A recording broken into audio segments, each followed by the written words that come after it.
Welcome back. Retail Therapy. My name's Will.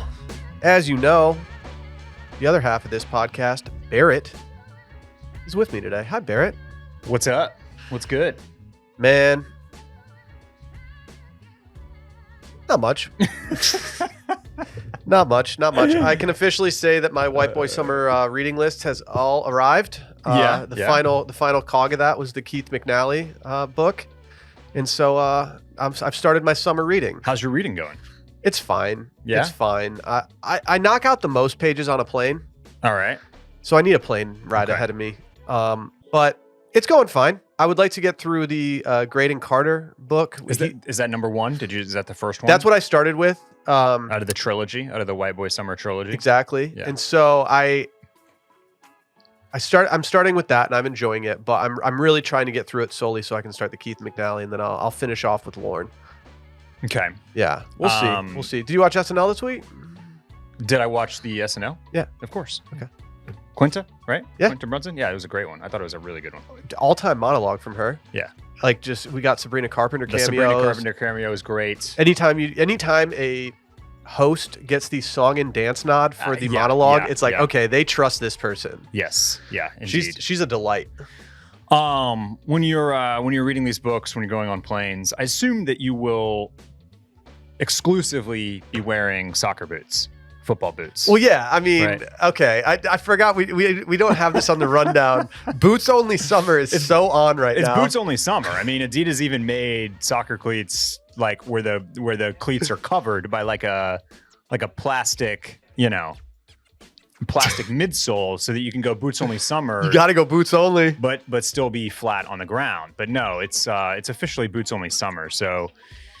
You can do whatever. You can read your books and get on your flights and go to your brunches and drink all your spritzes, but you got to be wearing soccer cleats while doing it. Have you seen the guy who started wearing soccer cleats on a date with his wife every night? And it was just videos of every night he was going on he was just always dressing up for date night and just walking in wearing his like really expensive soccer cleats. Yeah. And his wife just hated it. But it just became my favorite bit in the world. Here we go. Here's some more boots only summer. Is this where is this a takeover? Is this on X? Is this on I think TikTok? It's TikTok driven. Yeah. I think it's TikTok driven. I'm sure some of those TikToks have bled over into Instagram, but I mean, imagine not clanking to the pub with the lads. Have you? It's funny because like this is such kid behavior. Mm-hmm.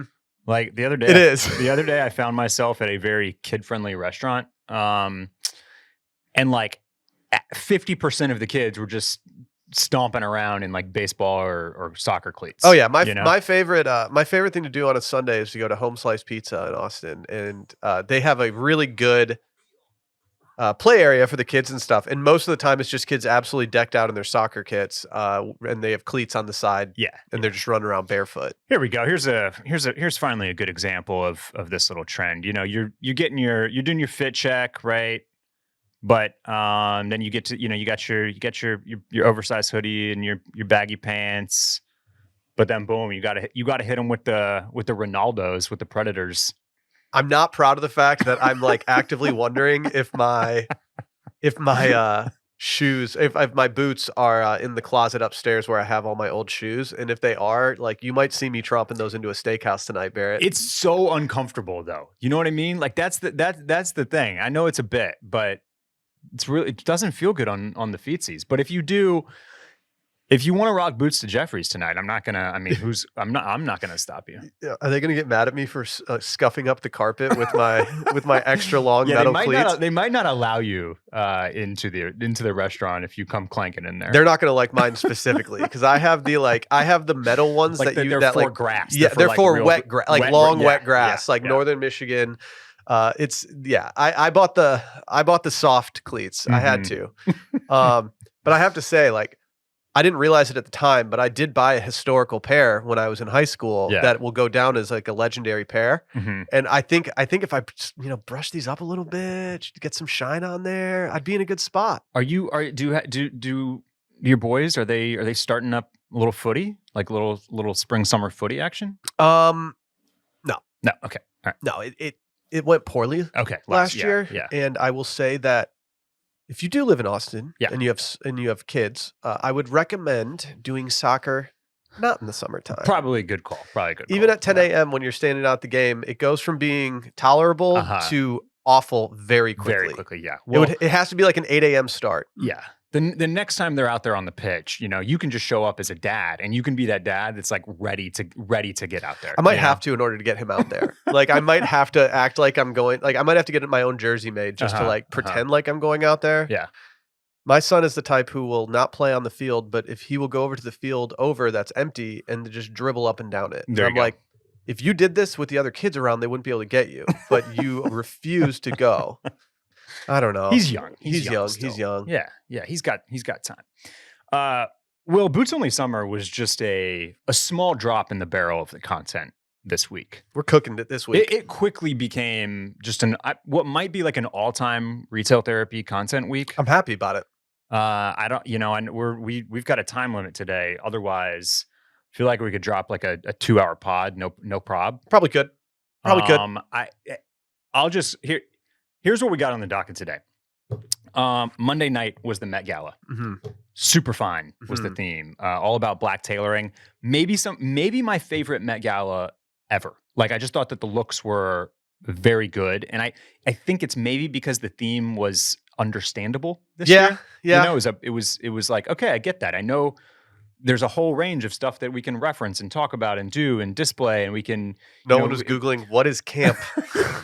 There was a focus on black designers, which was cool, and so like I think that there was like a cohesiveness about it that you don't always get, and that that's got pros and cons, right? Maybe you don't get like some stuff that's as wacky and showy, but also there was like, as I was putting together my look of my favorite looks, I've got too many to even talk about here. I had a lot that I really liked, and then I had it was a smaller amount that I hated. Yeah. I only listed the ones that I really hated. So we had the Met Gala on Monday, and then I think maybe also dropping on Monday was an article in New York Magazine that was all about the West Village girlies, the West Village girly takeover. Which I've got some thoughts, but at the end of the day, it is extremely retail therapy coded, and we must talk about it. And then finally, all week, The Ringer has been doing their Millennial Canon bracket, which again is just like that's the whole pod. Even Randy's over there. He's millennialing out with us. So just massive. Thank you for bringing that to my attention. By the way, of content. Where do you even want to start? Which one do you want to start with here? Should we start Met Gala? Let's start Met Gala. Okay, let's do Met Gala first. I'm kind of ready to talk about it. Let's do it. You've already explained the theme. Yeah. It's a great Monday night event to have go off. To all the people who reached out to Sunday Scaries asking why I didn't do a Met Gala meme dump this year, it's because it's all professional photographers, and I don't trust paparazzi to be cool about it. There you so go. I'm just not going to do it. Should we just get into our faves and our hates? Let's do some faves. Yeah. You already posted on your story one of my favorites that I listed first, and I do think that it's overall for the Met Gala itself, I do think that it deserves all the attention that you could possibly give it. I thought this was, there's like 350 looks if you go check out Vogue, right? You can look at every single person that was photographed on the carpet and the stairs here, but this was pretty clearly my favorite, just because it hit everything that I'm looking for in a Met Gala fit. Absolutely. You know what I mean? It's grandiose. It is done well. There are costumey aspects to it, Correct. But also it just kind of looks cool. But it's also drip. You know what I mean? It is also absolutely swagged out. Exactly. It's like that. You're looking for you're making a statement. It's a little costumey. It's not something that you would wear to any old gala, but it also looks awesome. And honestly, like it could have just been, this is Tom Brown, by the way, pretty obvious with the red, white, and blue. It could have just been the giant like cape style jacket she wore, and I would have thought this was awesome. But then she removes the cape, and there's like a whole other there's a whole suit under that, And then at the after party, it's like there were more elements to strip down, and she was just in like pasties with like this cropped jacket. And I mean, so that's on brand for her. Yeah, and so that progression of the outfit having its own stages was also so cool. So, yeah. I've always had a weird crush on her. I don't know why. Like, I just think she's really likable, and like Glass Onion, I loved her in that. Like, I just think she's kind of great in a lot of ways. And yeah, this was cool. This was the most jaw-dropping thing that we saw that night. Yeah. Another one I liked was Lorde. I didn't think this was great for the actual Met Gala, but this is more of a nod that, Lorde, you're looking great and you're doing great things. Yeah, it's cool. I'm very excited for her new album. I was sad that when the single was dropped, I thought it was the entire album, and I was ready to download it, and it just wasn't. But I just thought that this was like a cool look for her, but I don't think that it was perfect for the actual Met Gala. Yeah. That being said, our man Bad Bunny, I thought he went off. I don't know much about Bad Bunny. Not a Bad Bunny guy. I kind of respect that he skipped the United States for his upcoming world tour. He was just like, nah, you guys are kind of weird right now. I'm gonna skip this. But like, I just think that he has so much swag here. Yeah. Like he always has a lot of swag, but like he just looks, if you look at him, you're just like, okay, that's the guy. That's the guy. He's running his show. He's got a great suit on, like all the ornate things that you would want on an outfit for the Met Gala. It's just cool. Who was this? Who styled it? I actually don't know. Does it say? Let me see. It's a custom Prada. Okay. Yeah. Okay. Yeah. Okay. Yes. Love the brown. I feel like I'm still having a love affair with brown. Me too. I looked at my brown jeans today when I was getting dressed, and I was like, man, is today the day? It's not necessarily like a color that you think of for summer, but I think it kind of works for summer. You know? Yeah. I got a brown tank from Abercrombie. There's a pair of brown pants that I want from Canoe Club. Like, you know, I think it's still a brown moment. So I'm not overthinking it. I'm just gonna start rocking. And this is another, like, I love like the little straw hat, man. Come on. Like, that's a nice little, you know? It's killing me that I can't read what is on his tie bar. Can we get? I couldn't get in far enough when I was doing it. Man. Can you read it, Randy? Hi, Randy. Hello. I cannot read it, no. Okay. Do you have any faves that you want to insert in here? I do. I have all mine with links, and Barrett just has under his name so many. Okay, so I kind of downloaded some pictures. Okay, this is A.O. Dibbery. Let me zoom in here. She was my first out on my favorites list. Like she started getting the nomination. I have one issue with the outfit. What's that? I just don't think the leather jacket looks good. I feel like it scrunches her shoulders up a little bit, and she just doesn't look like natural in it. But I feel like there's a way to make this better than what it is. It's probably that I'm such a sucker for leather jackets and leather blazers, especially right now, that I just liked the mix here. I kind of liked the juxtaposition of the dress with the leather jacket and all of the other details. I just thought this was a really cool look. But I agree. I hear what you're saying. I just wish that the jacket was a little different, but overall, this was one that I almost put in my favorites and was like, I don't think I like it enough to put it in my favorites. Yeah. I'll ride for her though. I'm not going to tell that to her face. I believe that this was Ferragamo. And let's see here. If you're wanting to look at these looks with us, go to youtube.com/Sunday Scaries podcast and subscribe to our YouTube channel where this is broadcasted with photos. Go make that happen. I'll confirm that this was Ferragamo, but Ferragamo would crush this. I've got a list of designers that I really liked. Okay, let's see what else I got here. Okay, Jenna Ortega and Balmain. I thought had her on mine. This ruler dress was incredible. Really good. She looked awesome. Like that, very, very cool. A very cool nod to tailoring with the rulers. Balmain was another one that I thought did style people really well. Let's see. This is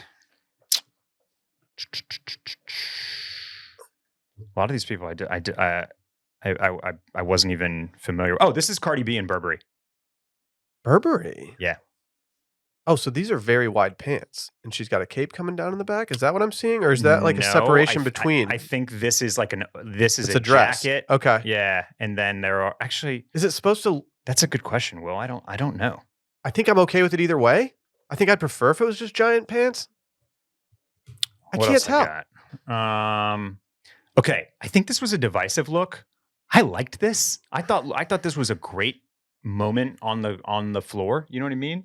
Like I like when they get a picture going. And so I thought her escort here holding the butter yellow parasol was a really that was a nice detail. That was a cool addition. This is Lauryn Hill. I agree. I take a little issue with how large I don't even know what to call it is. The train. The train. Like Yeah, I just think it's a lot, and I think that I would like this more if she just didn't have it and was still doing the parasol for the photo opportunity. Okay. But I do like it. I like the butter yellow. I agree with you. When there's a photo op with some extra prop and somebody just like playing the part of holding it and making sure that it looks good, I just think it's great. Yep. I'm surprised Lauryn Hill's at the Met Gala. Doesn't seem like something she'd want to go to unless she has something to promote. I feel like she's kind of back out there right now. She's doing some stuff. She's doing some concerts. She's making some appearances. She did the SNL 50th concert, earlier this year. Like, I feel like it's her first ever Met Gala. That makes sense. She's kind of come out of the shell a little bit. A little bit. Let's see. Who else? Who else did we like? We've got Coleman Domingo. Yeah, Coleman Domingo was a big one. He's doing the blue cape thing. It was a very Coleman Domingo look. He rocks the hell out of this type of stuff. Let's see. The cape moment on the carpet was just cool. Yep. He just pulled it off, man. Like it's just a cool jacket, great pants. Love the shoes. Oh wow. Okay. Well, actually, I had only seen the photo of the blue cape. No, so when he removed the cape, I was like, yes, let's do this. This is sick. I believe the cape got removed. No, that was something else. I thought I was going to say like tracksuit style, but it's just a great outfit. Yes. So this was Valentino. He arrived in the royal blue Valentino robe, that had the beautiful golden overlay, and he was a co-chair this year.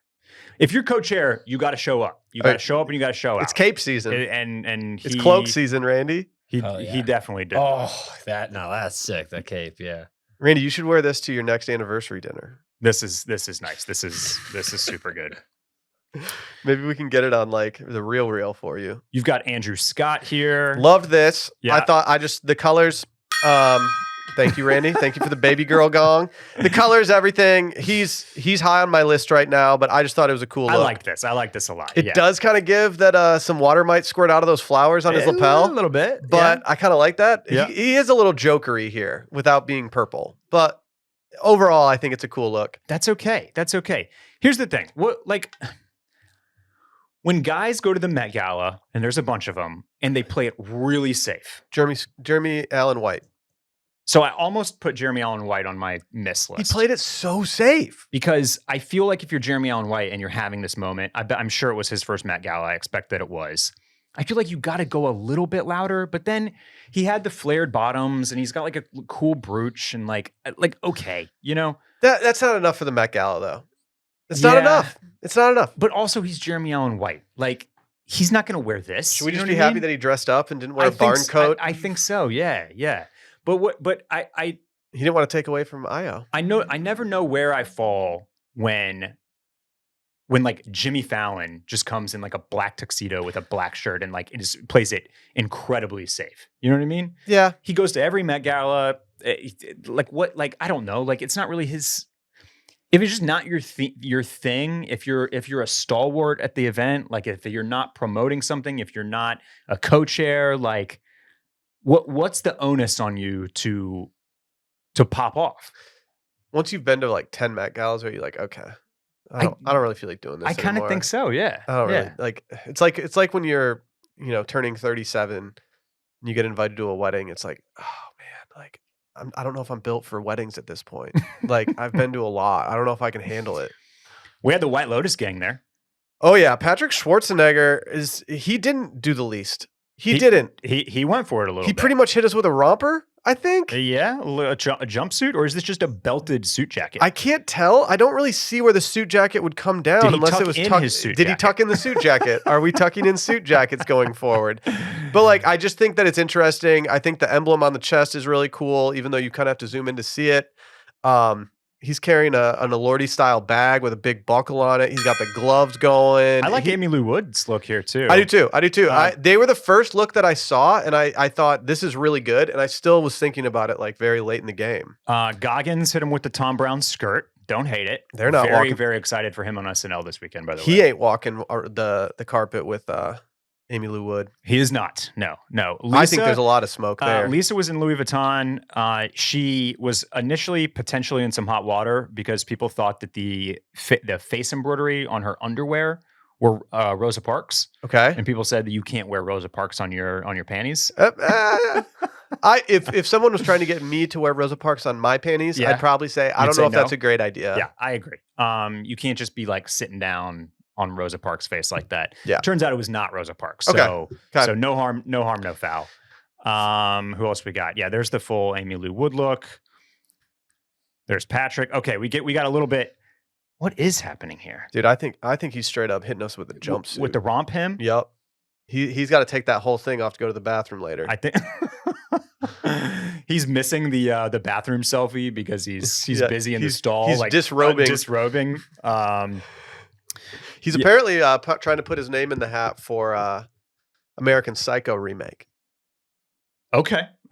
I can see that. Oh yeah. Yeah. I think it's a little too on the nose. Didn't we already give it to? Didn't Austin Butler already take it? I thought so. Yeah. I thought so. Maybe he's trying to get the.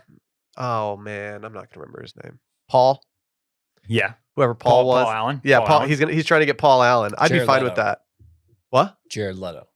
Yeah. Jared Leto. Good job. This is Grace Wales Bonner on the left here. I thought that, so just to name some designers that I thought crushed. There was, let's see if I have any saved. Okay, I don't think I had any saved. I was just going to pull these up, but the Control F on Vogue is not working very well. It's like all the photos are not like searchable. Okay. Oswald Boateng, an English designer with Savile Row experience. Mm-hmm. He specializes in tailoring.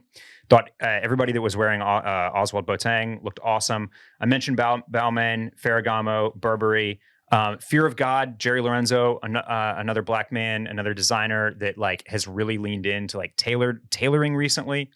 Let me get to some of his stuff because like he had a whole crew wearing Fear of God, and I thought it was just like it was cool. It very specific to the Fear of God look, and really well done. I think I'm almost here. Okay, yeah. So we start with DeAndre Hopkins here. Let's see. There he is. Then Andre, is that Waller? Andre Walker. Arthur Jaffa, Lauren Halsey. Yeah. So the Fear of God tailoring was sweet. Voluminous trousers. Yes. Very voluminous trousers. And then Brian Tyree Henry was wearing custom orange culture Nigeria. He styled it himself. Thought he also looked awesome. Again, like I said, I've got this huge list here. Lakeith Stanfield, Will Welch, the editor at GQ was wearing Burberry. He was styled by Andre 3000. I love that he was styled by Andre 3000. He was also wearing Burberry and had the giant piano on his back, which I thought was a cool moment. How fucking cool would it be to be getting dressed for an event and you just have Andre 3000 being like, sweet. Can someone cut this thread off the shoulder? Priyanka Chopra. This is a miss for me. I think she I think she thought maybe she was going to the Kentucky Derby here. Yeah, that's so Derby-esque. That's so Derby-esque. Like she just got off the plane from Louisville and there's Brian Tyree Henry in the okay. I missed this, and I am very happy with what's going on here. I might just start wearing comforters to weddings. Lakeith Stanfield. I think this was Ferragamo. So My queen, Sophia Richie Grange, looked awesome. She looked awesome, but she didn't do enough. But not on. I know. On brand for her. On brand for yes. her. She's a little. I don't want to say she's boring in that respect, but she's very safe and classic. Again, to my question about the men just wearing black tuxedos. Here's Rachel Brosnahan. Beautiful dress. Nothing about this feels on theme to me. That's an Oscar dress. It's an Oscar dress. That's a Golden Globes dress. So it's like I don't know. I get it. Like you just want to make sure that you look good. You want to make sure that you don't create a fashion faux pas, right? Mm-hmm. But like you gotta go for a little bit, right? Yeah. Can we bring up two photos simultaneously? Amelia Gray, on the other hand, I thought went a little too hard. Maybe here the panties look uncomfortable. Yeah. Who do you want? Will you hit me with a side by side of Kim Kardashian and Miley Cyrus? Yes. Here is Kim. Okay. So we've got Kim in the bunch of black leather. I don't think that Kim's or her fit was great. Whereas we have Miley styled with the kind of same black leather. I don't know the animal hide. So I'm going to take a step back. I just think that I agree with you. Totally Miley mogged and Kim just kind of missed. I agree. I totally agree. Miley looks awesome. This look is unique. Looks Gator. Yeah, it looks very Gator. It does. And I just think that like she did it better than Kim.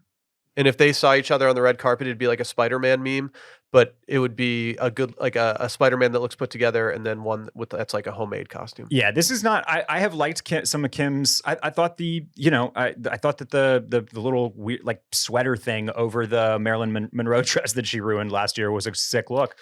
I liked it last year, even though she got criticized. This just feels kind of, I don't know. Yeah, I wouldn't feel in any of the Kar Jenner groups. No, none stuff. None. I thought those I had were Kylie on my out.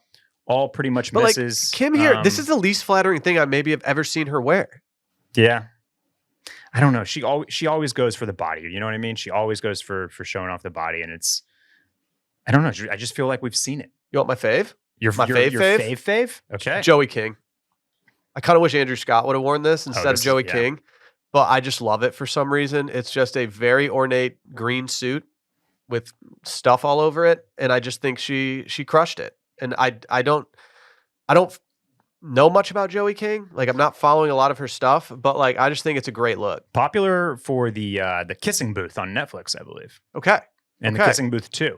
I know she's been in something I've watched. One of those movies, I believe, stars Jacob Elordi. Already rang it. You rang it for Elordi already? I did. It was a quick one. Yeah, she's Family Affair. I feel like she was in something else recently that I watched, but it's not coming up. I don't care. Others that I didn't love were, let's see. I thought Chappell Roan was a miss. She dressed like David Bowie, basically. Yeah, she missed on, like, it's on brand for her. Yes. But it's not on brand for the Met Gala, and it's not even just not on brand for the Met Gala. It's borderline like just missing, I feel like. Yeah. Yeah, I can imagine her just coming on a stage at one of her concerts just wearing that. Yeah, like she pulled that out of her closet already. Emma Chamberlain, I thought this was terrible, just absolutely terrible.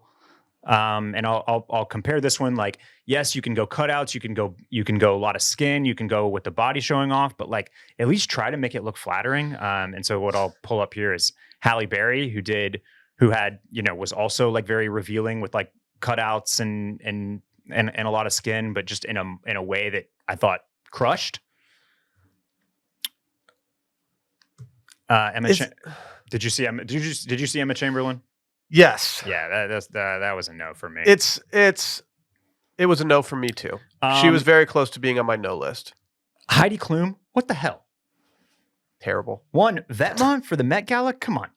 What is this? This is bad. Like at least Rachel Brosnahan's dress was like very classic and beautiful and colorful. Like what is this? Like she goes off for Halloween and everything like that. Like she seems like the perfect person to do something ridiculous, and she's just not. Yeah. Jaden Smith had a cool look. That's pretty tame for him. For Jaden Smith? Yeah, I can see him doing. But don't forget whatever is happening with the face jewelry that he's wearing. It's just, even with the face, it looks like one of those he got stuck in the hanger. It's like one of those silly straws that used to be the glasses. It is. Yes, it is. That's exactly what it is. But it's a lot tamer than his house he wore on his head whatever that award show was like a month ago. I think I've pretty much named everybody that I had. Any more call outs? Zendaya. Okay. So Zendaya ended up wearing the exact same thing as Anna Sawai from otherwise known as Mariko from Shogun. Oh, okay. Exact And- same thing? Yes. Oh, I'd fight someone. And I don't know how that happens. And two, like I feel really bad for both women here, because for Anna Sawai, you accidentally wore the same thing That is crazy. as an absolute like fashion icon, right? So now all of a sudden you have to be compared to Zendaya, who is probably also like 5 inches taller than you. You know what I mean? Part of the reason I don't like Zendaya's is because I just didn't think it was that interesting.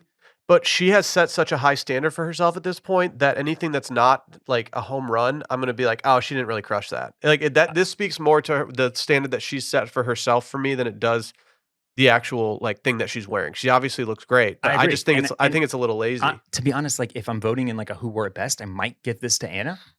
Yeah. But then, so to flip that, it's like if you're Zendaya and you are the fashion icon, your team's got to be making sure that nobody else is wearing that. I don't know how you do that. Like somebody's probably getting fired over this. That's bizarre. That's bizarre. It's so simple. But it is nice to know that I am on record saying if I ever got big enough to be at the Met Gala, that I would go straight Dimmadome. And this is close. You would have to go straight Dimmadome. This is close to Dimmadome. So you wouldn't go blow up Globe? Dude, let's get Randy at the Met Gala, man. My final call out's going to be Hailey Bieber. Okay. What are you doing? She pulled her favorite look from 2018. Like, this is just like, what are you doing? Like, is she trying to lay low because of all the Justin stuff? Maybe, Like I just feel like it's just like it's not Met Gala. It's the easiest look you could put together for this. I'm very underwhelmed. I'm not whelmed at all. I will also say that I didn't like Pharrell's styling of a lot of the Louis Vuitton stuff. Yeah. It was certainly not. They were certainly not my favorite looks. I thought there was a lot of better stuff. Once I started connecting the dots and realizing a lot of things that I didn't like were Louis Vuitton, and like Sabrina Carpenter looked good, but I still thought she could have. I think there's something that they could have dressed her in to make it look better. I just felt like it was just a kind of a weird look to me. But I didn't like the pantsless look as much as he did, apparently. Yeah. Do you think that that Hailey was like, I'm the queen of an oversized blazer. This event, the theme is about tailoring. Like, I'm gonna do me. I guess. Yeah. I think it's a combo of that and being like, I don't need a lot of spotlight right now. We're getting a lot of shine. Can I give a little shout out to a friend of the pod? Of course. Shout out to Andrew Van Sant. He is I had breakfast with him at Baltazar when we were in New York for the Wash Media meetup and had a delightful time. And he was just working the carpet at the Met Gala, and he did a photo dump that is just really elite. He's just around every big name. The first photos with Madonna. You see him with Meg Thee Stallion. You see him with, I loved Meg Thee Stallion. I watched a video of her describing her outfit, just asking if the boobs were too much because they are just really getting pushed up. And she was so confident in it. She just said like, I feel like I'm wearing this. I'm so psyched right now. And like just her confidence in it was great. But I mean, he's just with everybody. There's a photo of him with Rihanna. He's at the top of the stairs and she is at the bottom of the stairs. Uh-huh. I don't know how you can be in this photo and not feel like you're in some type of crazy movie or like the Hunger Games or something. It's just like, it is such a wild photo to be in. I can't imagine being that close to everyone on the Met Gala. Yeah. It would be a surreal experience. Yeah. I think my favorite look from the Met Gala was the AI generated image of Tom Hardy in a do-rag. If you guys saw that. Oh, was that AI? I think did not see that. Because I like tried looking it up and it was like only one place, but it was very funny. Okay. I was hoping. Because I thought it was real. I was like, I feel like No, it's real. Is it real? Was he? Oh, it's real. There? Well, it's hard to tell. No, it's not. It's fake. It's fake. Because I found another. I was thinking of the photo that you said, and I looked it up, and there's another one, but it's fake. Yeah, there it is. Would this have what would the reaction to this have been? Would this have been appropriation? I've only had one friend in my life buy a do-rag. He didn't buy it for himself, but we like it was during like when it was during the time in our lives when we discovered rap music and everyone was wearing do-rags, and we talked about it so much that his mom bought him one for Christmas. And we were like, yeah, you can't wear that. I think this would have fallen on the side of appropriation. I saw like a quote tweet that was Tom Hardy and do-rag means 4 more weeks of white boy summer. But hey, he's crushing this AI fit. He is. Have I ever told you the story about how much I loved FUBU when I was in like 6th grade? That checks out. And I finally got a FUBU baseball jersey for like a gift at one point from my parents. They finally broke and like picked one up at Macy's for me. And I wore it one time on a free dress day in 6th grade. And that was it. I never pulled it out again. I think just putting it on my body and wearing it out, even to my predominantly Caucasian middle school, was like, yeah, something's off with this. So when FUBU was really soaring, my dad needed a new winter jacket, and I think he was in New York, and it was colder than he was like on a buying trip, and it was colder than it usually was. And he returned home with this winter jacket, and it was clear that Tommy Hilfiger was like, okay, this FUBU stuff is going off. We got to have some competitive stuff.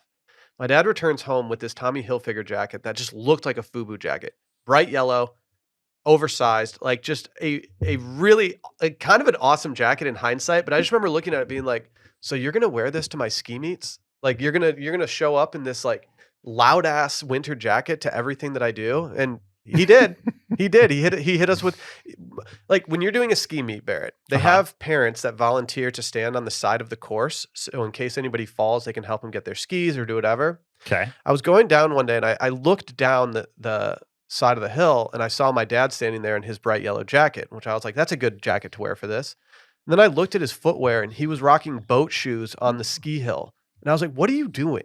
I ended up falling and I think he had to help me up. So it was a really good father-son moment, but it was like, why are you wearing boat shoes? I mean, he was just ahead of his time. Yeah. He's in for boat shoe summer. Can I speak to our friends over at Shopify real quick? Please do. You know I love Shopify. I've actually been working in Shopify a decent amount lately. It just makes it easy to sell anything you want. When you go sign up, you can go log into your account, and what you'll see is just an absolute plethora of ways to customize your website, list your products, just show everyone what your business is and who you are. From the second somebody puts something in their cart to checkout, it just is so easy for the customer, and it's just as easy for you as the seller. They have so many different plugins that you can use, whether it's for design purposes or just optimizing the business side of things. You can ship everything straight from there. It's just easy. If I can do it, you can do it. I've never been great at shipping stuff, but fulfilling from Shopify is very simple, very straightforward. Everything's just great. Go check them out. Upgrade your business. Get the same checkout that we use with Shopify. Sign up for your $1 per month trial period at shopify.com/scaries, all lowercase. Go to shopify.com/scaries to upgrade your selling today. Again, shopify.com/scaries. Where do you want to go next?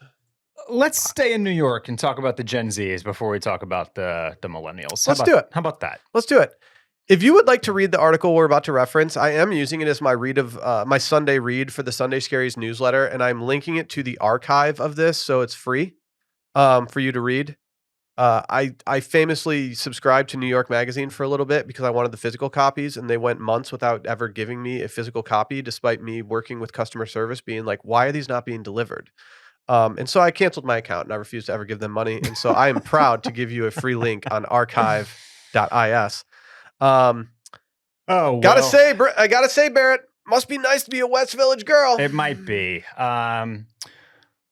Will, New York Mag says, a new generation has transformed the neighborhood and reshaped the fantasy of New York City living.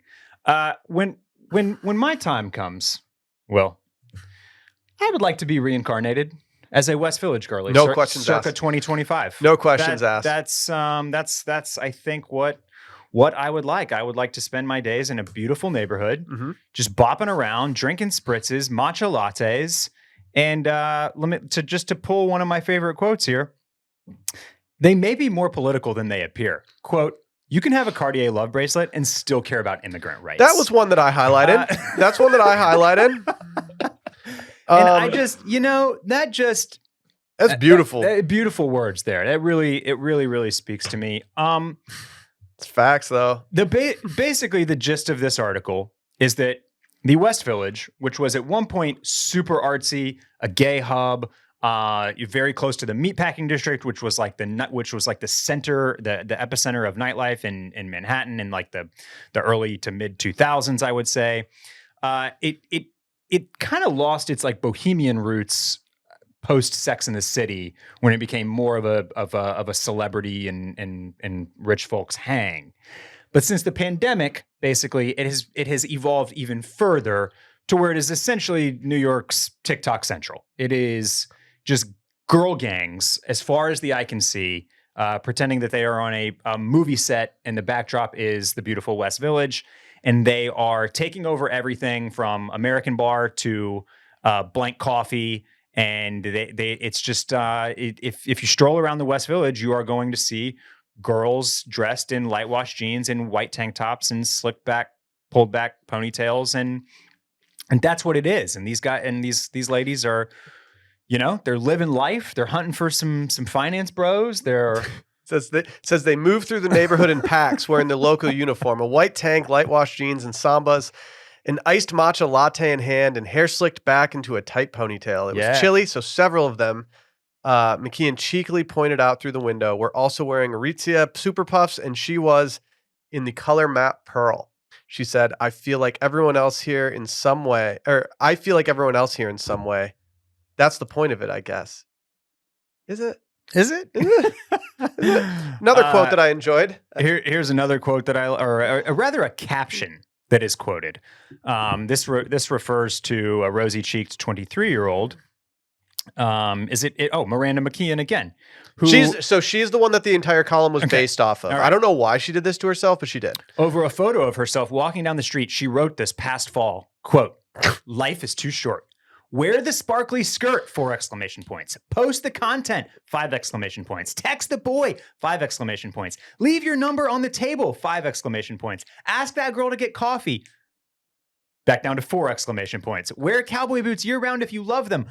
4 exclamation points. Try, 1 exclamation point. Fail, 1 exclamation point. Love, 1 exclamation point. Lose, 1 exclamation point. Absurd.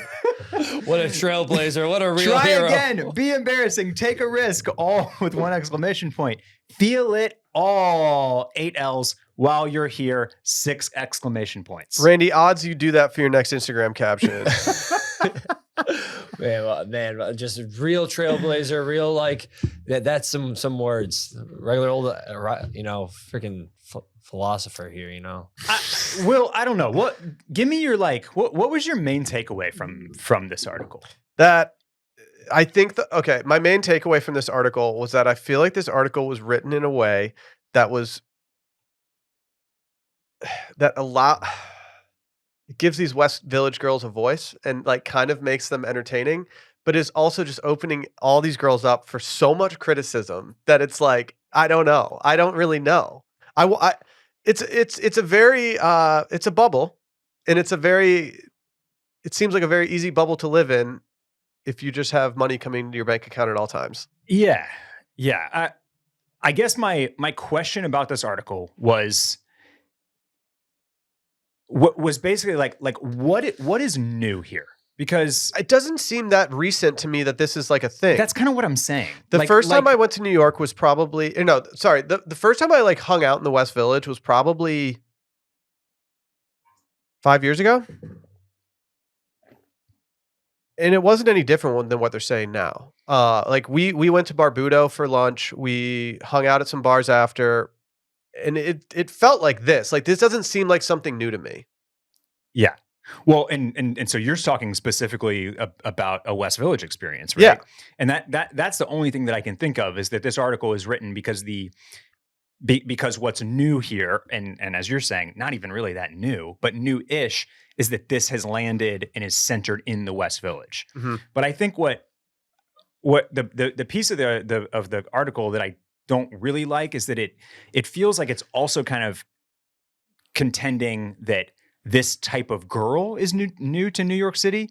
And that is not true at all. No, not at all. Like New York has always been lots and lots and lots and lots and lots of young girls. They've just migrated. Subsidized by their parents, seeking out their hopes and dreams. Yeah, and like doing somewhere between a 2 and a 10-year stint in New York City. Yeah. Before moving back to Texas or Montana or wherever. Like all this makes sense. Whether you're a West Village girl who has generational wealth and your parents giving you money, or if you're just grinding and working some PR job, like you're living the Sex and the City dream that you grew up seeing. And like, I don't think I'm someone that's going to criticize that, because I'm like, well, yeah, you were sold this dream the entire time and now you're actually living it and feeling like it and loving it. Like, who am I to say no to that? Like, I like the idea of the West Village being an area for creatives and like everything like that. But at the same time, like, I have no actual attachment to it, and I feel like all of New York is going, like every pocket of New York is going to go through this at some different point, even if it returns back to what it was. Yeah. Like a lot like Brooklyn didn't used to be some hipster haven. It used to be a place that was more low income and stuff like that. And you know, it's not surprising this happened in the West Village. It's just not. Yeah, a lot of this reads basically like it's like the gentrified area of town got regentrified, and now we're upset about it a little bit. Like, just to pull some quotes here, again, like to hear anyone of that generation tell it, talking about basically the late 2000s, early 2010s, the area was all about the party. Quote, you really did not know what could happen. The DJ changes the music, and then all of a sudden, Welcome to the Jungle is playing because Axl Rose just walked in. After the club, you could hit the all-night diner, Florent with the off-duty drag queens. Quote, I'd come home and somebody would be passed out in my bed with Sky Ferreira, said Savannah Engel, a fashion publicist who moved to the neighborhood in 2009. Quote, I'd wake up on a Tuesday and there'd be 10 people passed out in my apartment. We'd all be in black because that's what they were required to wear to work. It was fabulous. Here's the big one. Her rent cost around $900 a month. I think that's pretty stunning that in 2009, rent was $900 a month. I was paying more for rent on South Congress in Austin, Texas in 2009 than $900 a month. That sounds great. So sounds great. That's kind of a shocker to me. Not sure if I super buy that. But yeah, I just, to your point about the arts neighborhoods, whether it's like Haight-Ashbury in San Francisco or the East Side or in Austin or South Congress in Austin or Montrose in Houston, it's like these places evolve and change because people come because they're these awesome, cool, creative hubs. Yeah. And once there's people and money flowing into the area, they inevitably become like commercialized and corporatized and somewhat ruined. Yeah. In a way. For the locals, it's ruined. For the out-of-towners, it's like, oh, cool new area. Let's go. Yes, exactly. So it's like, that's kind of my overall takeaway is that this has now happened to the West Village, but I don't harbor any ill will to these girls that are lucky enough to be doing this, you know, like let's be real. Like, who doesn't want to live that? Like, who doesn't want to be in they're not thinking about anybody else. Little West Village apartment going down to Blank Street to get your sweet little coffee and hang out with your friends and drink spritzes, man. Like, well, you know what I always say, Barrett? Finding a new restaurant to have an Aperol spritz and hang out, that's a new level of enlightenment. That's a new level of enlightenment. Thank you. Was it Kit Keenan that said that? Former Bachelor contestant Kit Keenan. Amazing quote from her. I think she's very self-aware and actually very funny, and that is a outrageous quote. She used to do Caesar salad reviews on her Instagram or TikTok, whatever it was, and like I was very jealous that I didn't think of that first for Scaries, because I think doing Caesar salad reviews around a city is a hilarious bit. Shout out to the West Village girls. Like, you guys have gotten a lot of hate this week, and you know, just keep living your best. Keep living your best. There is, I believe this was posted on NY Mag or the Cuts Instagram, but they select a group of, there's like a carousel of reels. I'm going to see if I can pull this up real quick. That's kind of, it's kind of, you know, highlighting the content that a lot of these girls are producing. That's something that we haven't even talked about. Is that another big theme here is that a lot of these girls, even if they have full-time jobs, are also side hustling or or actively posting lots and lots of content on TikTok and Instagram. If you're one of these girls and you live in this area and you have money and whatever, like it would be hard not to just eventually just become like what they call a creator. Yes. That's the It's word, like you live in an area that these people days. like think is cool, and you are living a very picturesque life. Like it'd be like, okay, I have something here. But there's there's this one reel that is basically this girl walking through the West Village on a beautiful morning, talking about how, in her opinion, it's just better to live where you want to live. It's just better to pay a little bit more to live where you live instead of commuting to the great neighborhood. And there's like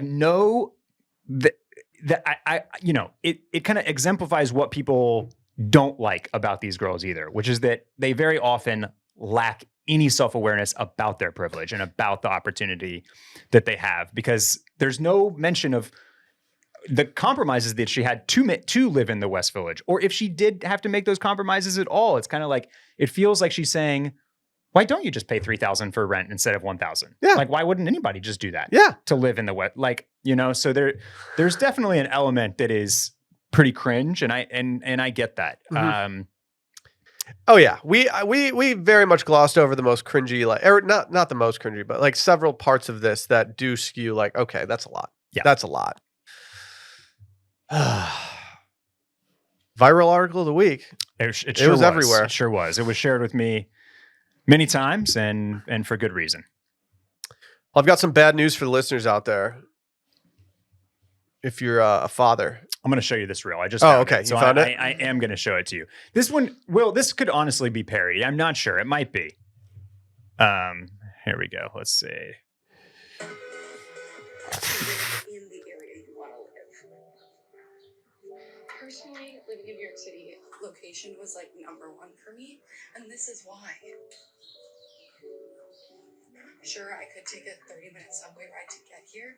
It wouldn't be the same. Wouldn't be the same. Wouldn't be the same, Will.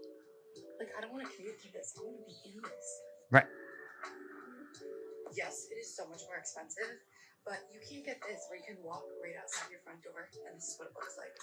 Right. So you just pay more. Like, why wouldn't you just? Yeah, just cough it up. Just cough it up. Easy decision.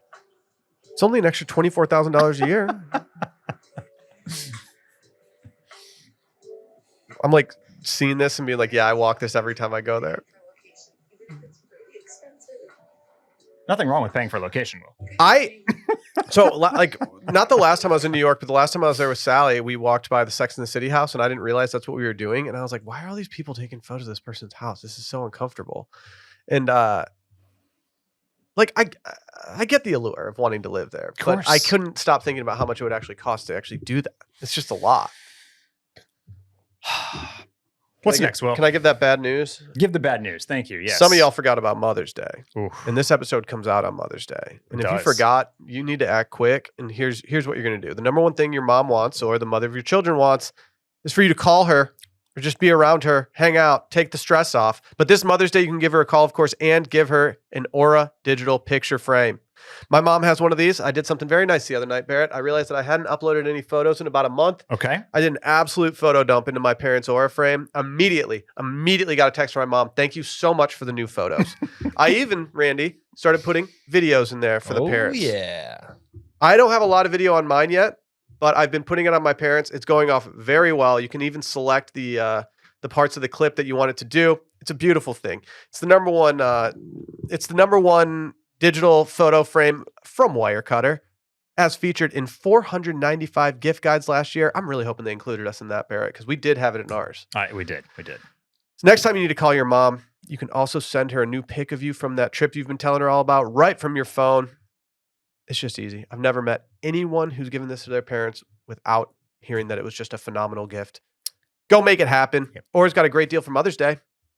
For a limited time, listeners can save on the perfect gift by visiting auraframes.com to get $35 off plus free shipping on their best-selling Carver Mat frame. That's auraframes.com, promo code RetailPod. Support the show by mentioning us at checkout. Terms and conditions do apply, but act quick because I believe this ends tonight at midnight. So if you're listening on Mother's Day itself, go make that happen. Get in there. Yeah, happy Mother's Day to all the mothers listening right now. Thanks, Randy. It's very beautiful, Randy. Yeah. Happy Mother's Day, Thank mothers. you. Happy Mother's Day. Should we go the Millennial Canon bracket? I think it's time to talk millennials now. 'Kay. This has been giving me a lot of joy this week. The Ringer, they love to do a bracket. I would say brackets, very millennial. Millennials love a bracket. Yeah. I think it's on. It comes on our, on our love of listicles and lists from websites like BuzzFeed, which was one of the options in the that was one of the contenders in the bracket. So they put together the Millennial Canon bracket. And they had their staff submit everything. There's another article on the Ringer where you can go look at everything, every single submission we got for the Millennial Canon bracket. I encourage everybody to go do this as well, because there's a lot of really good stuff in here that will make you laugh out loud, just like reading to yourself, stuff that did not actually make the bracket. Boomerangs, for one. How did that not get put on the bracket? It should have been. It should have been. That there's one of the most millennial things. Is it ever. because it wasn't of the time then, and it's just what millennials are doing now? So, Because a lot of these things on here are like throwbacks. Yeah. So that's a great question, Will, and it actually is a really good segue into the final. Today is we've voted all week and we've gotten to the final, which kind of does exactly what you're saying. It is a battle between two hallmarks of our generation. One of which is like very, very much frozen in time. It is like so core to that to the coming of age piece of our lives, and that's AOL Instant Messenger. Oh yeah, which was extremely hot and like an essential piece of your everyday life for 4 years, I would say. At least, dude. Well, we also our high school was weird. We had MSN and AOL going on. Okay, and I actually used MSN Messenger more. Interesting. I liked that you could see when people were typing because AOL didn't have that functionality. I liked that you could change your username at any given moment. But like our school actually moved over to MSN as like the primary one. Okay. But you were on whatever one the girl that you had a crush on was on. Like that was the deal. Very true. Here's the real question. What did you say, AIM or AIM? AIM, I think. Okay, we were AIM. Yeah. We just called it AOL. Look at all these little regional differences. We would just say, are you getting on AOL tonight? You on AOL? It is up against Mr. Brightside by the Killers. Which had its moment in the early 2000s. They famously performed the song on the OC, but like it wasn't even arguably not even the most popular song off Hot Fuss in 2004. And that is something it has just persisted and somebody persisted. told me? Yeah, maybe. Yeah. But it has persisted and persisted and lasted and become kind of this like, I don't know, maybe the biggest totem of the millennial generation. It's our "Don't Stop Believing" is what I say now. Yeah, that's a really good. It's the last song that gets played at a lot of millennial weddings now, including my own. It gets played at sporting events. It's like everybody knows the words to this. It's been on the charts in the UK for years. Like years. It's been on the charts. So it's basically like it's kind of cool that we've gotten to these final two, because one is almost like our lasting contribution that still exists with us now, and one is very much like just a very core piece of the millennial experience. So there are so many good things on this list. Just like looking at it, I don't know, like No Show Socks, hilarious. The Show Girls, like We Are Young by Fun. It's just very spot on. Garden State. I'm in a music fantasy league where you submit songs every week and people vote on them. Okay. And the most recent prompt that we had was a song that was made famous by a movie. And I decided to go with Let Go by Frou Frou for Garden State. Okay. The squad didn't like that selection very much. I think it was a little too girly for them. But like there are so many good things on it. It like takes me back to high school in a way that is very satisfying. Yeah. Yeah. Motorola Razr. Quoting Anchorman went really far. I like that. I kind of was taking that. Like, I just feel like quoting movies, especially of that ilk, is a very millennial thing. I don't get the feeling that Gen Z, like my high school friends and I would have whole conversations where we were basically just quoting movies back and forth to each other. For sure. You know what I mean? For sure. Oh yeah. For sure. Shouts to college The humor at sound of the 12 scene. iPod wheel. That went really far. I was surprised at that. I loved it, dude. I loved it. It was so satisfying to scroll that thing. The little clicks. LimeWire went super far in this. Obviously, very similar to What- that was a piece of the early online experience that is very core to our generation. Out of Napster, LimeWire, and Kazaa, which did you live on? LimeWire is the one that stands out in my head, Okay. but I did Numbies on Kazaa as well. Kazaa for me had just like it downloaded faster. So Okay. even though it was so bootleg looking, I just went all in on Kazaa.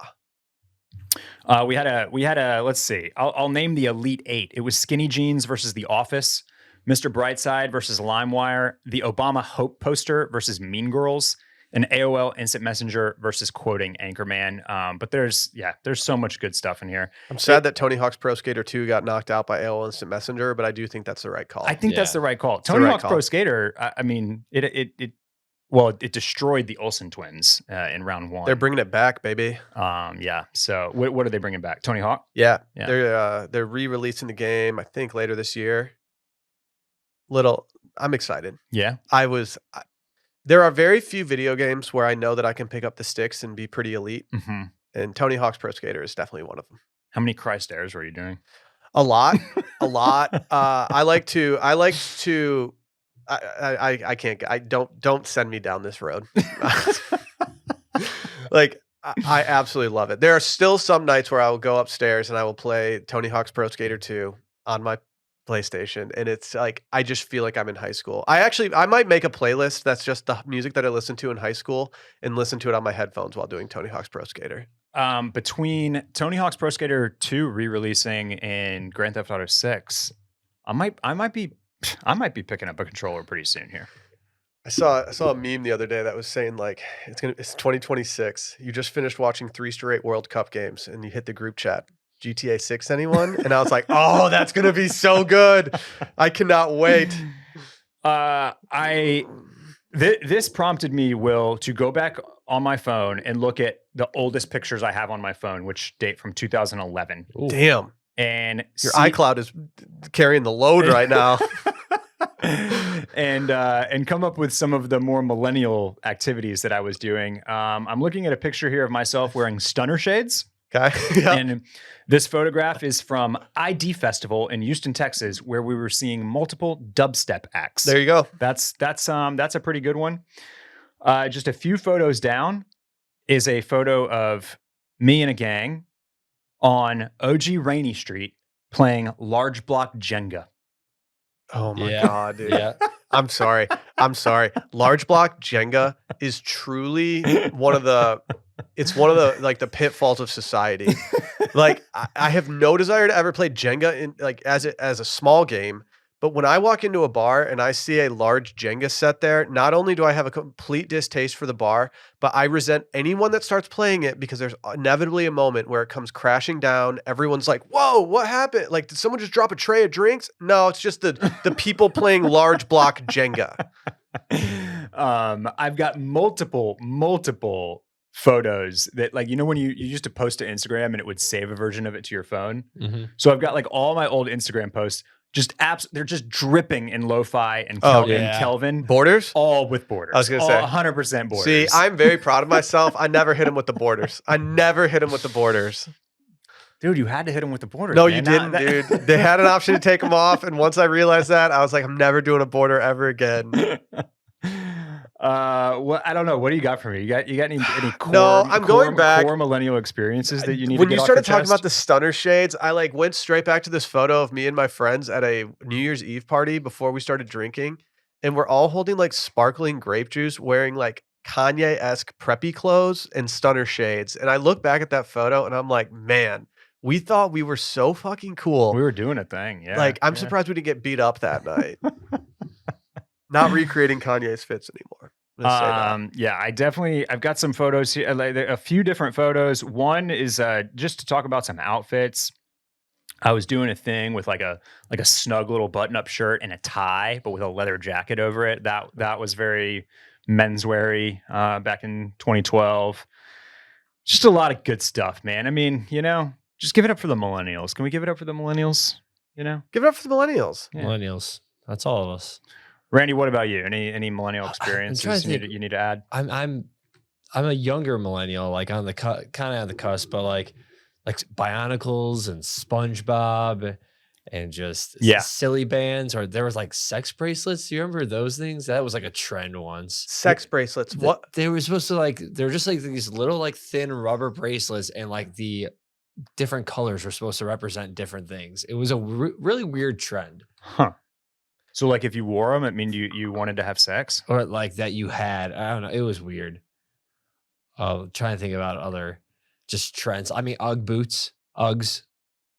Already back, baby. Yeah. Yeah. So go check out the Millennial Canon bracket on the Ringer. You know, if you need to dive into some nostalgia.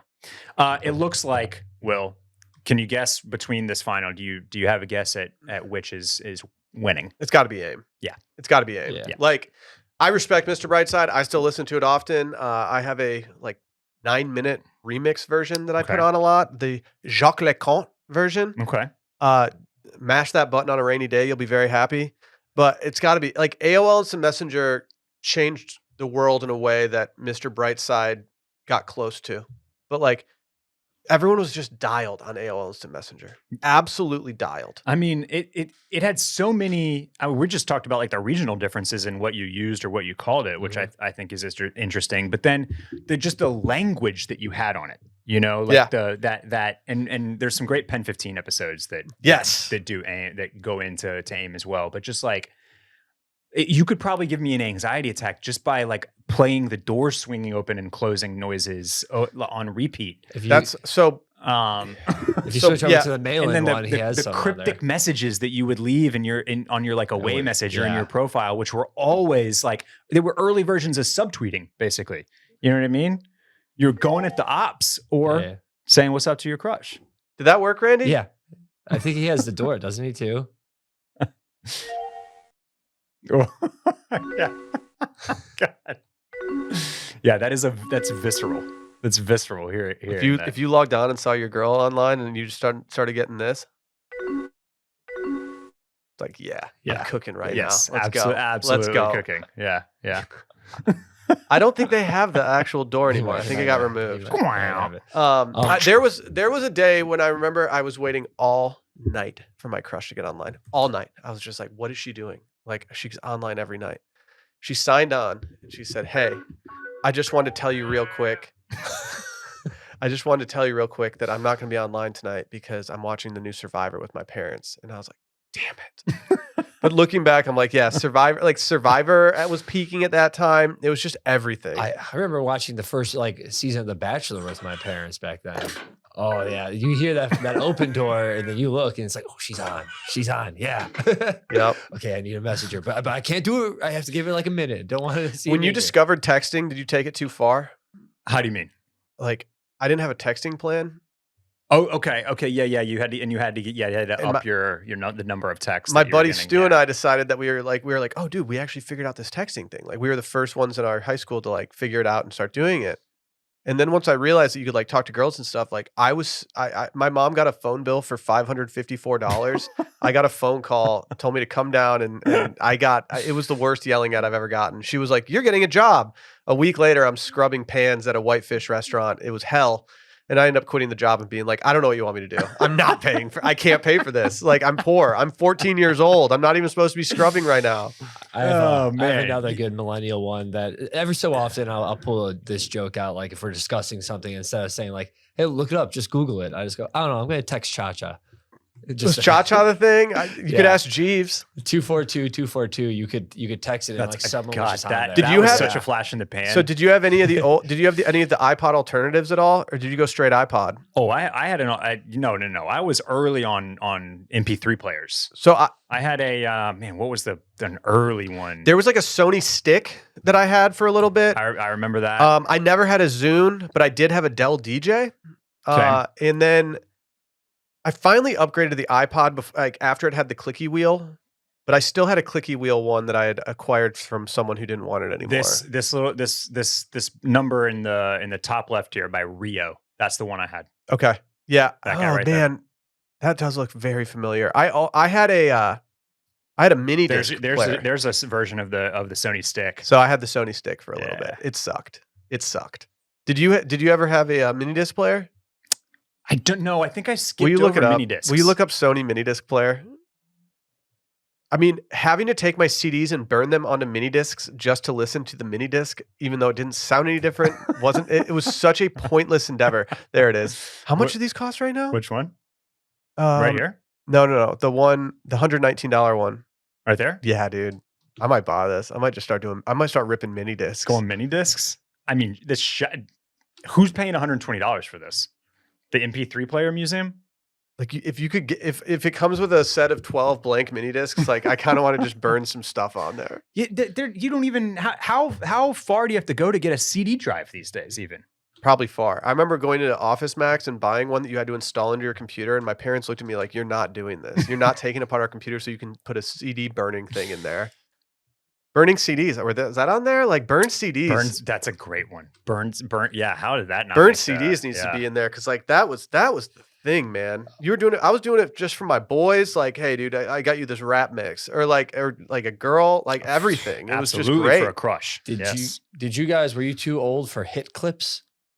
Yeah, that doesn't ring a bell. You look it up. You might recognize it. They were like these little players that like just had one song on them, and you just like put like a little. It was like too a old. Game Boy cassette. Too old for me. Yeah, I remember these. No, it launched in 2000. Maybe it just didn't take off in my region. Yeah, it was just like a little. But like, Game dude, Boy even the cassette. songs that are on here, like Three Doors Down, Here Without You, The Ataris, Boys of Summer, Simple Plan, Raven Simone, Michelle Branch. Oh, it's so good. Clay Aiken. 3 Hillary Duff ones. Come Clean, I Can't Wait, and So Yesterday. Come Clean. That's an all-timer. Unreal. I've been playing S Club 7 at the crib for my son. He loves it, dude. He loves it. It's next on the docket. I'm torn because I feel like we could go straight. I feel like we could go straight to wish list items right now, while also talking about what is next on the docket. Okay, all right. Can I just add my wish list item as what I have for next on the docket? Yeah, absolutely. Umbro re-released their 1996 drill tops. These are very famous because of Liam Gallagher of Oasis, who wore one on stage a lot. And it is so nostalgic. It is so good. I'm really sad that they released this in May and not in October, because if they released it in October, I'm buying one, no questions asked. Now I'm facing when it's October, will the price go down a little bit so that I can actually get one? But like, it's just such a nostalgic look from both Oasis and just like English soccer in general. I think I have to have it in my closet. I don't see a scenario where I don't, I haven't checked resale on it, but. So did these already drop? I think they did, but I think they're all sold out everywhere. Like one of the sites that featured it said it just wasn't even on there anymore. And so I don't really know. Let me see. Oh no, hold on. So this thing it's is sold out. The one with the tie on the bottom. It's got a little tie. Okay. Yeah. All right. Okay. So it's sold out. It was $101. I just really wish I would have tried to get it, if I'm being honest. Yeah. Let me see how much it is resale. I mean, are you able to find vintage ones of these? Maybe.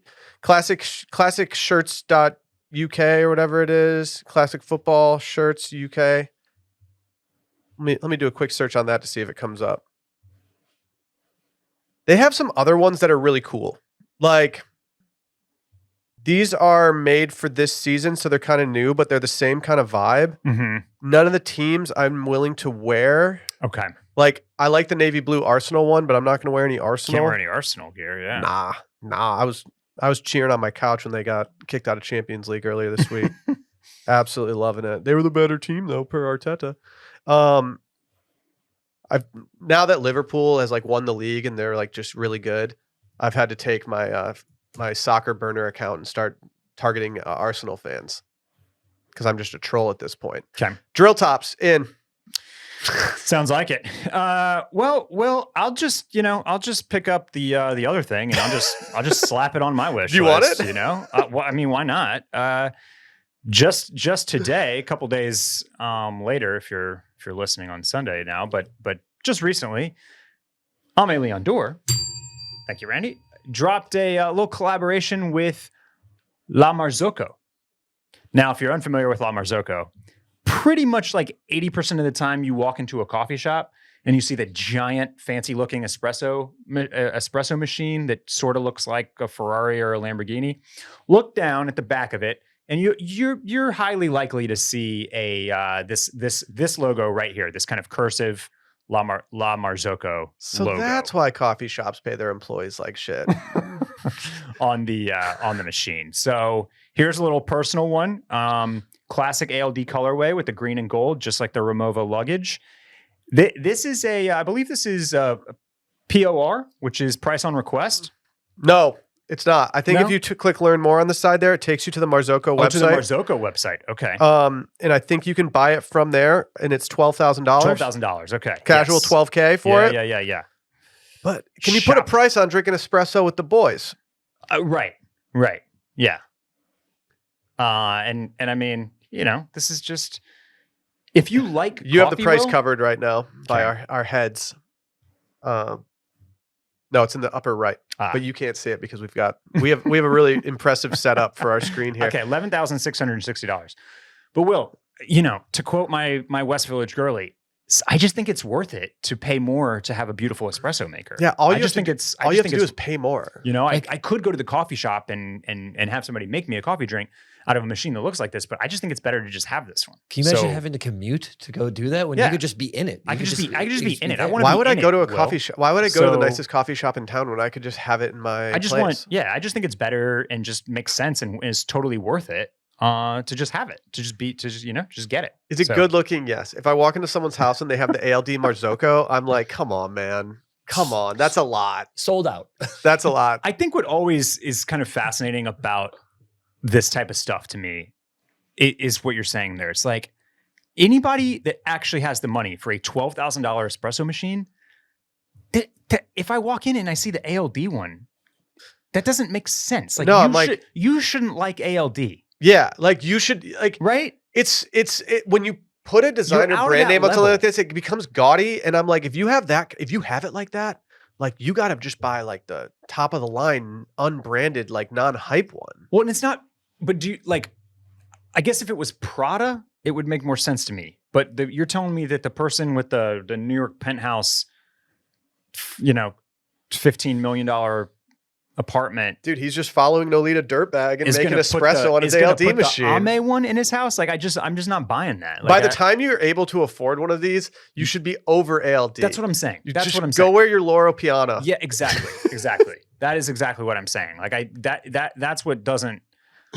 The Rimowa is like, if you have that much money, you shouldn't be swayed by hype. correct. You should be swayed by quality and Correct. like that kind of thing. Yeah. Yes. The Rimowa is like borderline because that's such a status symbol that I can see some of the younger guys that have more money that are super bought into the hype, like going for that. Yeah. How much was a Rimowa suitcase? Like 2,500. Dude, one of my issues with this entire drop is just like, okay, I actually thought the hat was cool that they released. Sold out immediately. Good looking hat. Probably one of their cooler ones in a while. Mm-hmm.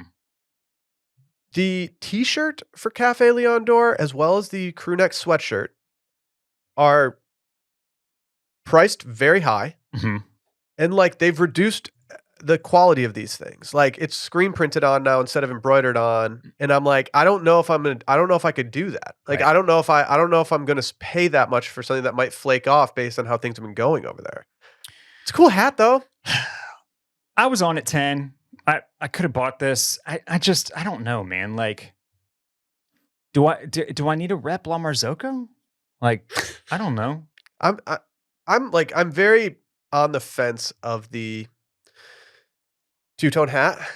Like I feel like we're all going to regret wearing all these all the time right now, but Also, I this also thing think that they look good. Looks like it fits like shit. That was the other They thing. always cock it up on his head, man. I know, but that's because they're so freaking shallow. Like they're crazy shallow a lot of the time.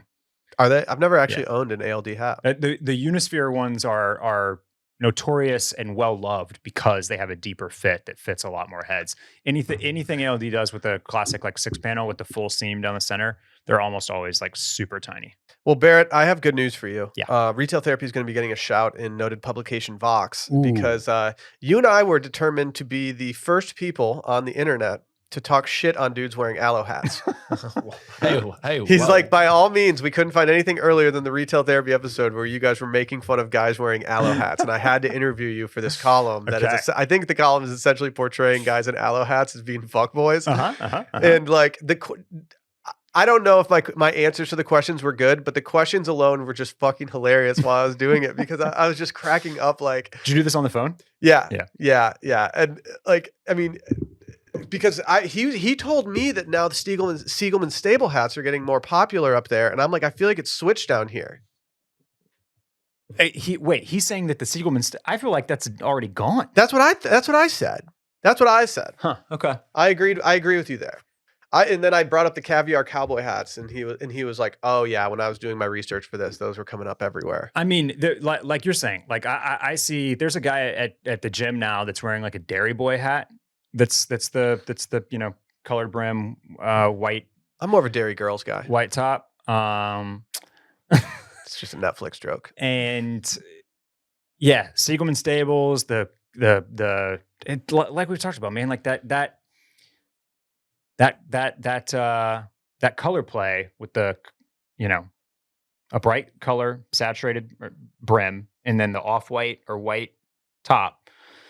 It's just everywhere. Like that's the look. That's if you're making merch, you're making a hat like that because it still very clearly is sellable. So yeah, I mean, I threw the Unisphere hat in there. I was like, I don't think it has like a bad connotation to it, but the same people who you might see wearing those like probably own a Unisphere hat at this point. It's such an easy entry place for a high-end brand to get a hat from them and identify with the brand. Like, and so like the Unisphere hat, I don't think has an ick to it, but I think it like when you see it now, it's like, okay, yeah. I mean, that's common now. Yeah, it's very common. It has, for me, it has less of an ick to it because it's partially the shape.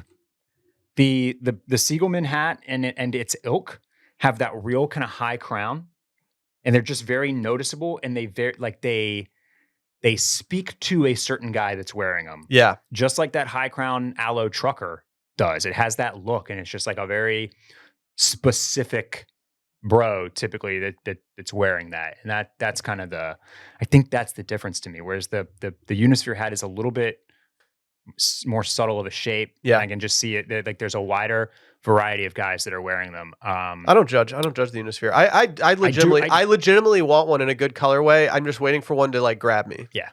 So, yeah, man. Hey, congrats on the Vox write-up. Only took you a year.